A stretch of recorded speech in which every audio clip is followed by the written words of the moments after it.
Americans and black people, is he black enough? And so I think that's the kind of thing that comes, because he does not feel stereotypical men. The other thing I really see that's really interesting, and a lot of people have been asking across the country, why isn't Barack Obama responding to Hillary Clinton in the same way that she's responding to him? And part of the answer is because he's too intelligent to do it.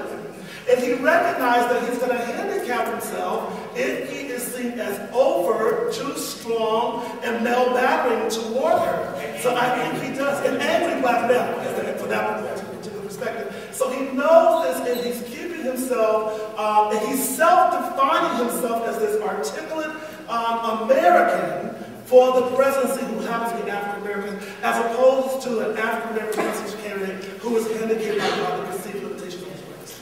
Well, on that note, our earlier discussion and your mention of the importance of the black church and this notion of black power. Recently, there was the FIRECON litmus test for Barack, but also when he announced his candidacy, this notion of black power as manifested in his church.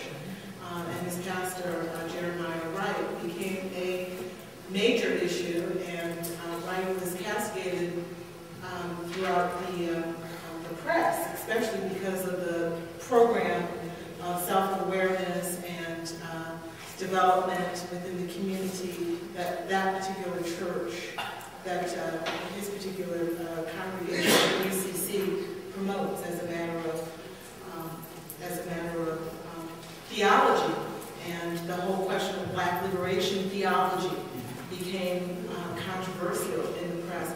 And so much so that recently Dr. Wright resigned as head pastor of the UCC so as to distance himself from Barack Obama, so as to not derail because of the overall potential reaction of the nation once it's discovered that Barack Obama actually comes from a church orientation that is of the tradition that we've been talking about in terms of black power, empowerment, self-development, and economic development, and community development as defined as black power historically. And so we have seen some fallout in terms of the neutrality, running a campaign that is raceless, but at the same time preserving the integrity of one's background, and the reaction of this church community that we will step back and attempt to make ourselves less of a liability to you because of this potential new phase and era that seems to be on the rise. And not also to add that the UCC was the only Protestant organization that has been threatened with having its federal tax amplification removed because of the perceived politicization and because of the affiliation of Jeremiah Wright being a UCC pastor. And I think also partly in some way connected to the fact that the church economically helped to fund Barack's campaign. I wanted to say a lot of things. Thank you very much for coming. I enjoyed all of your comments. Having spent some time at Abyssinia Baptist Church in Harlem, I recognize the importance that church was to the Black Power movement, one phase of it. Incredibly important.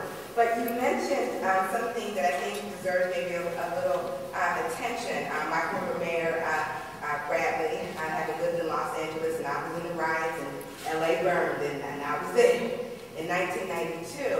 And I'm a little disturbed, quite frankly, at the lack of, I think, research into what promoted, what prompted people to respond the way that they did. And I wanted to have you maybe give your opinion about whether you thought that riot as LA burned was a Black Power movement in and of itself. Because I was there, and I heard what people said. My neighborhood burned down. Those shops burned down. My personal property burned down. And nobody really, I think, asked people why. What else was going on here other than those officers being acquitted? Well, how do you feel about Rodney King being on national television? I think in terms of the scholarship, there's been loads of scholarship on issues of, especially the sociologists and political scientists, in terms of the function of rebellions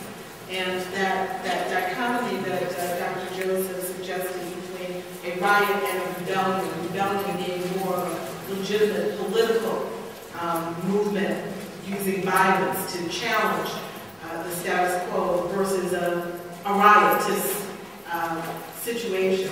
So there has been a lot of scholarship in some disciplines on that, and I'd be happy to share with you some of the.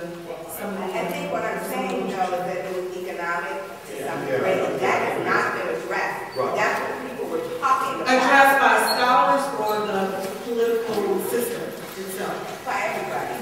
But then my question is, do you see that? Did you see that as a form of a Black power movement, the riot that occurred? Here's the thing, in terms of the 1960s, and this is, in terms of the 1960s, the Kerner Commission released a report. This was about 350 civil disturbances in the 60s. And it talks about two nations, black, white, separate, hostile, and unequal. And it really, well, he took that from actually the Kerner Commission.